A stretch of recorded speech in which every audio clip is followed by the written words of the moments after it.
If coffee gives you indigestion, switch to Postum.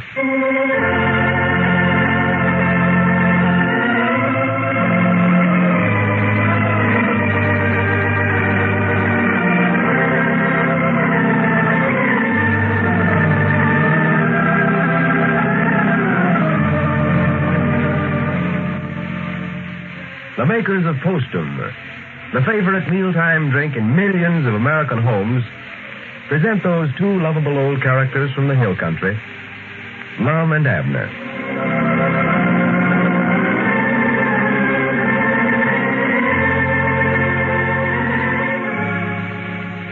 Most of you folks listening, I know, are not ones to advertise your troubles.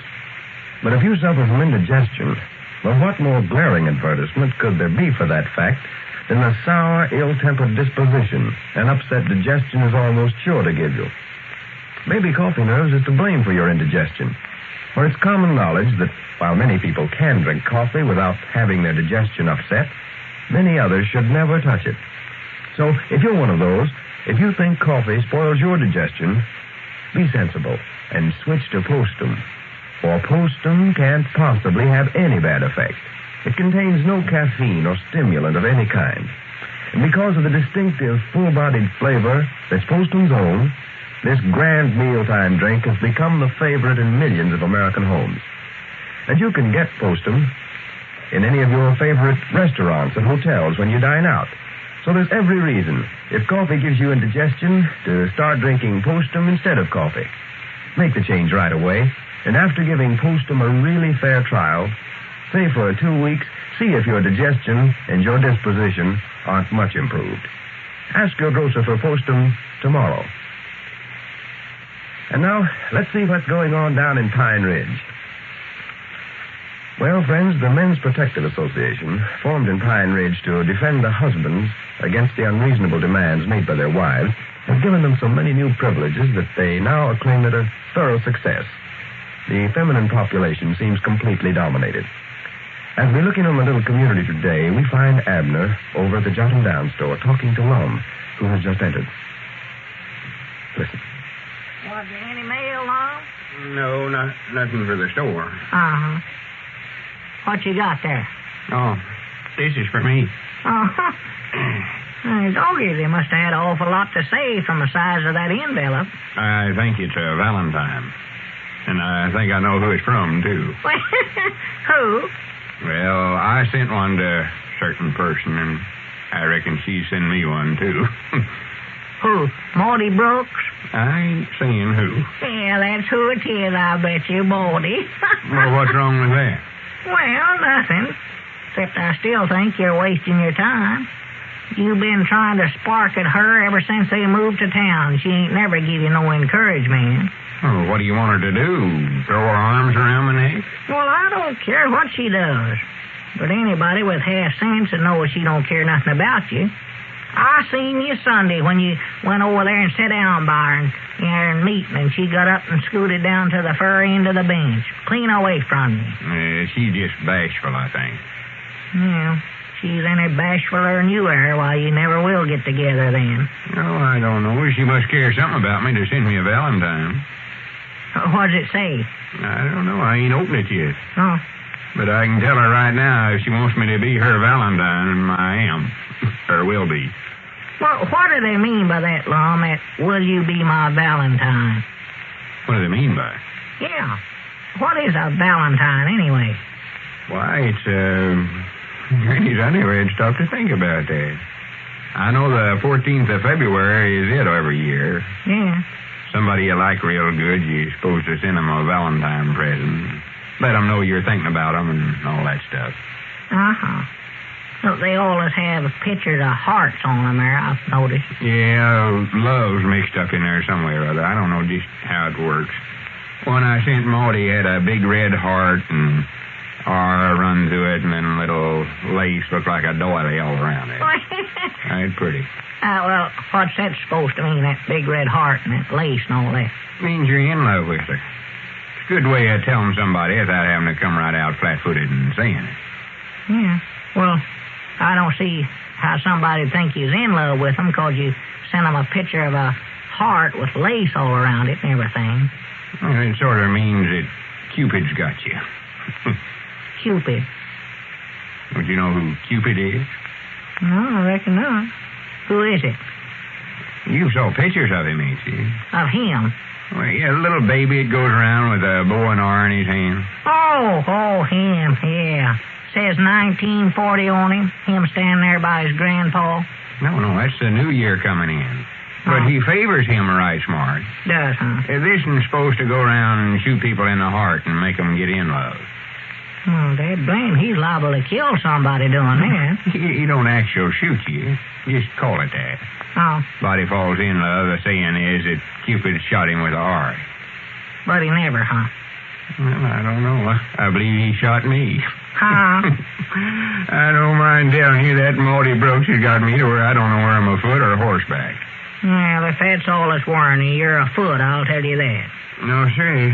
She wasn't interested. She wouldn't be sending me no Valentine. That's the same. Well, go ahead, open it up, Lum. Let's see what it looks like. No, I'm going to wait till I get home to open it. Get home? Yeah.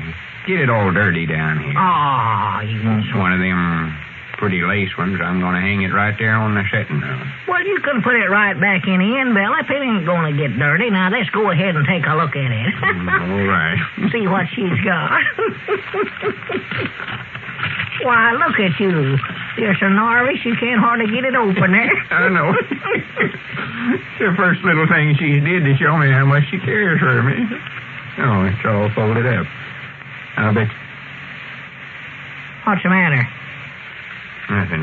Let's see it, Lum. Let's see it. Oh, it's just one of them comical. Now, hand it here. Let me see it. What does it say down there, that writing down I don't know, and I don't care.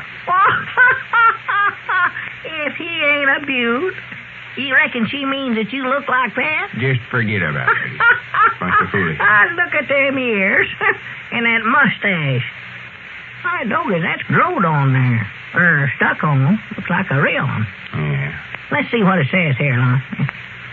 Mr. Romeo. Well, I wish I had a Valentine, a charming prince that was all mine. Is that what that says, Sean? Yeah, that's the way it starts out here. Well, wait a minute. Maybe she ain't making fun of me after all. Sounds like she's sort of in love with me. Say she wishes she had a Valentine, huh? A charming prince. It was all mine, you see. Go ahead and read the rest of it. You see, a man that would be good and true. Bless her heart.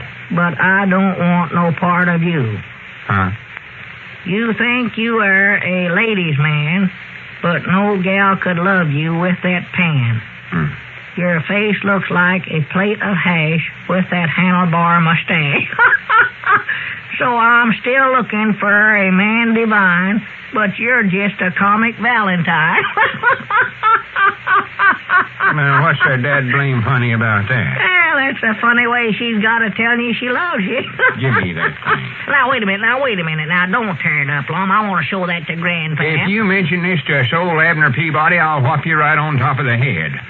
Got to where I can't even read my private mail around here without you telling it all over town. Oh, swan to goodness, tearing it up. You ought to be ashamed of yourself. And I ain't told nothing to nobody, neither.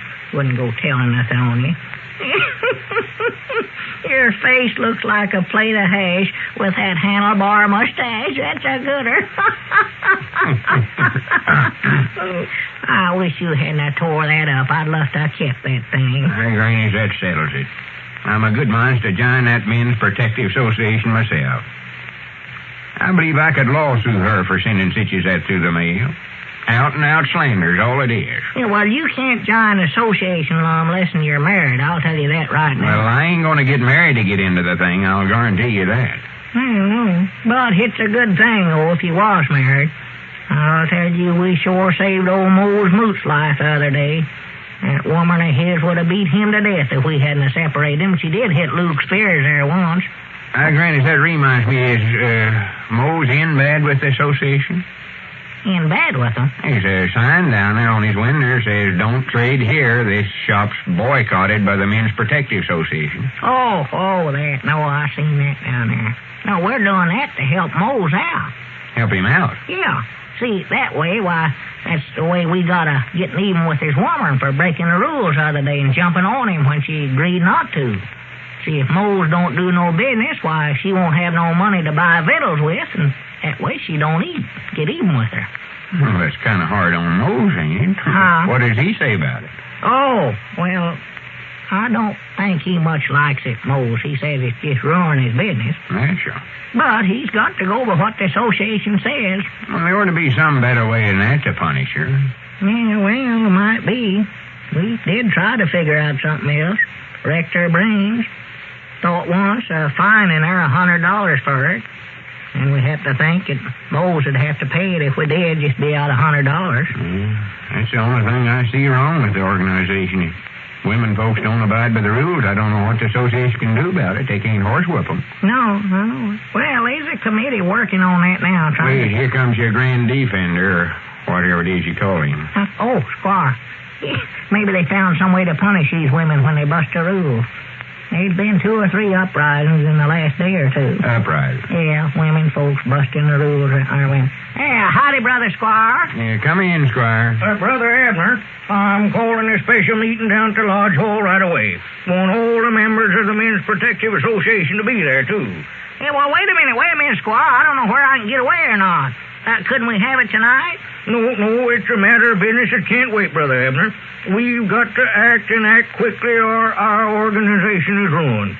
I just found out a while ago that the women of the town are having a secret meeting this afternoon over at Mose Moose's house, and they're planning to organize a Woman's Protective Association here in town. Uh-oh.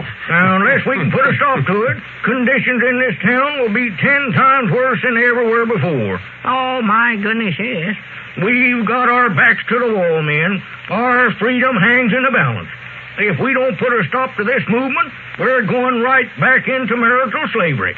We've got to fight for our rights, men, and fight to the last day.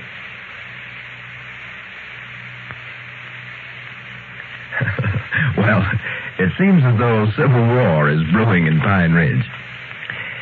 Did you ever stop at the end of a day to add up the number of times you'd been cranky and peevish with someone? Maybe you snapped at a clerk who couldn't help keeping you waiting. Maybe you lost your temper with your own family. Well, I know you'd much rather be cheerful and good-natured all the time. So consider this possibility. Maybe coffee nerves are making you tense and irritable.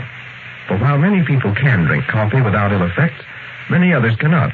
And that's why, if you think you have coffee nerves, you'll do yourself a real favor by switching to Postum. For Postum is entirely free of caffeine or stimulants of any kind. There's absolutely no chance of it getting on your nerves. Postum is a mellow, full-bodied mealtime drink with a rich, distinctive flavor all its own. And you can easily afford Postum, too, for it actually costs less than 1/2 cent a cup. So make it a point. If coffee nerves are to blame for your touchiness, to drink Postum instead of coffee. Now, just give Postum a fair trial. Say for a couple of weeks, and even in that short time, see if the change hasn't done you and your nerves a world of good. Drink Postum. There's a reason.